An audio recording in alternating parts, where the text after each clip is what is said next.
പഠിക്കാൻ ഉയർന്ന ഫീസ് നൽകണം. പഠിച്ചിറങ്ങിയാലോ തൊഴിലുമില്ല.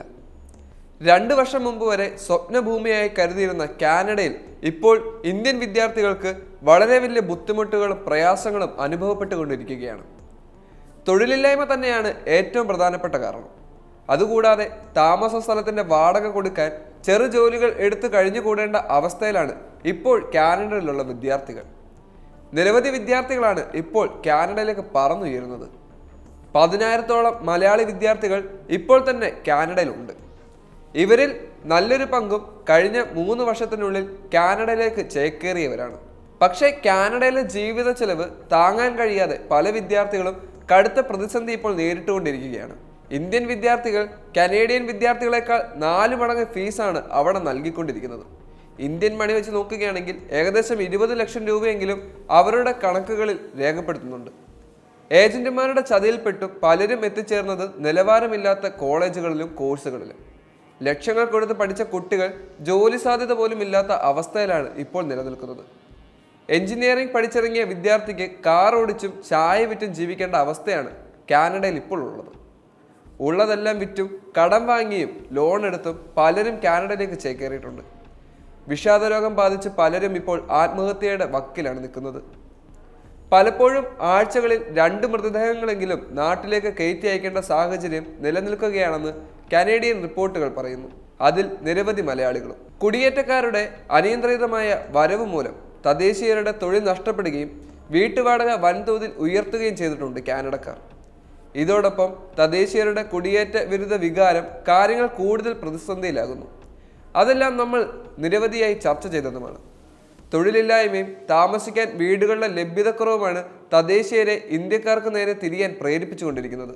ഒരു കനേഡിയൻ സ്ത്രീ ഇന്ത്യക്കാരനോട് തിരിച്ച് നാട്ടിൽ പോകാനും ഇത് നിങ്ങളുടെ രാജ്യമല്ല എന്ന് പറഞ്ഞ വീഡിയോ എല്ലാം സാമൂഹ്യ മാധ്യമങ്ങളിൽ വൈറലായിരുന്നു. ഇതിനോടകം ഇന്ത്യൻ വിദ്യാർത്ഥികളും കാനഡയിൽ സ്ഥിരതാമസമാക്കിയ ഇന്ത്യക്കാർക്ക് നേരെയും വംശീയാധിക്ഷേപം നടത്തുന്നതായും രാജ്യം വിട്ടു പോകാൻ ആവശ്യപ്പെടുകയും ചെയ്യുന്ന നിരവധി വീഡിയോകൾ അങ്ങനെ പുറത്തു വന്നിട്ടുണ്ട്. പാർട്ട് ടൈം ജോലി ചെയ്താണ് ഭൂരിഭാഗം വിദ്യാർത്ഥികളും പഠനത്തിന് പണം കണ്ടെത്തുന്നത്. ഹോട്ടലിലെ ക്ലീനിങ്ങും വെയർഹൗസുകളിലെ കൂലിവേലയും ചെയ്തും തോട്ടത്തിലെ കൃഷിയുമൊക്കെയായി ഇക്കൂട്ടത്തിൽ ജോലി ചെയ്യുന്നുണ്ട്. പെൺകുട്ടികൾ ഉൾപ്പെടെ കടുത്ത പ്രതിസന്ധിയാണ് ഇപ്പോൾ അവിടെ നേരിടുന്നത്. പണം കണ്ടെത്താൻ മറ്റു മാർഗങ്ങൾ തേടേണ്ട അവസ്ഥയിലാണ് നമ്മുടെ കുട്ടികൾ. സുരക്ഷിത ഭാവി കെട്ടിപ്പടുക്കാൻ പ്രതീക്ഷയോടെ വിമാനം കയറിയവർക്കാണ് കാനഡ ഇപ്പോൾ നരകതുല്യമായ ജീവിതമാക്കി മാറ്റിയിരിക്കുന്നത്. ഇതോടൊപ്പം തന്നെ ലഹരി മാഫിയകളും വിദ്യാർത്ഥികൾക്കിടെ പിടിമുറുക്കുന്നുണ്ട്. ലഹരിക്ക് അടിമപ്പെടുന്ന വിദ്യാർത്ഥികളെ ഉപയോഗിച്ച് പ്രവർത്തിക്കുന്ന പല സംഘങ്ങളും കാനഡയിലുണ്ട്. ലൈംഗിക ചൂഷണങ്ങൾക്ക് വരെ ലഹരിക്കടിമയായ വിദ്യാർത്ഥികൾ ഇരയാകുന്നുണ്ട്. ഇത്തരത്തിലുള്ള ലഹരി മാഫിയയ്ക്കും ലൈംഗിക മാഫിയയ്ക്കും ഇരയാകുന്ന നിരവധി പെൺകുട്ടികളും കാനഡയിൽ ഏറെയാണ്. ഇതോടൊപ്പം ഇന്ത്യൻ വിദ്യാർത്ഥികൾക്ക് നേരെ അക്രമ സ്വഭാവങ്ങളും ആശങ്ക ഉയർത്തുന്ന വിധം വർദ്ധിക്കുന്നുണ്ട്. വിദേശകാര്യ മന്ത്രാലയത്തിന്റെ കണക്ക് പ്രകാരം 18 ലക്ഷം ഇന്ത്യൻ വംശജർ ഉൾപ്പെടെ ഏകദേശം 28 ലക്ഷം ഇന്ത്യക്കാർ ഇപ്പോൾ കാനഡയിൽ താമസിക്കുന്നുണ്ട്.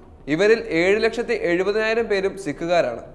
കൂടാതെ കാനഡയിലേക്ക് ഏറ്റവും അധികം വിദ്യാർത്ഥികളെ എത്തിക്കുന്ന രാജ്യവും ഇന്ത്യ തന്നെയാണ്.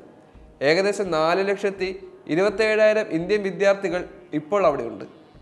ഇതിനിടെ ഇന്ത്യയുമായുള്ള നയതന്ത്ര പ്രശ്നങ്ങൾ തുടരുന്നതിനിടെ അന്താരാഷ്ട്ര വിദ്യാർത്ഥികൾക്കുള്ള ഫാസ്റ്റ് ട്രാക്ക് വിസ സമ്പ്രദായവും കാനഡ അവസാനിപ്പിക്കുകയും ചെയ്തിരുന്നു.